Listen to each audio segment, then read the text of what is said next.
pondělí navštívili základní školu v Bučovicích na Školní ulici 711 Roboti. Přesněji řečeno členové klubu Junior při Domu dětí a mládeže v Brně.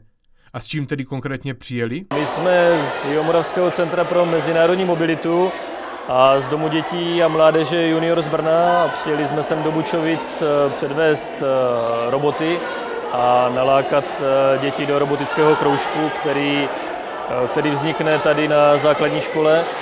A s tím, že děti se tam v kroužku připraví na soutěž Robotiáda, jejíž finále bude v Brně v březnu 2014.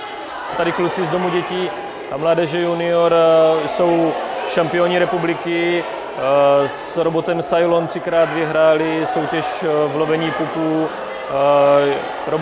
Robotka Unibeer vyhrála soutěž ve vození soudku piva v parku ve Stromotce v Praze. Tak to jsou asi takové největší úspěchy. Součástí předváděcí akce byla i soutěž v konstrukci rampy z papíru a lepící pásky o největší výšku a nosnost, při které vznikaly zajímavé nápady a útvary tvořené týmy z 5 žáků. Na závěr byly předvedeny nejlepší způsoby řešení a nejlepší týmy pak sladce odměněny.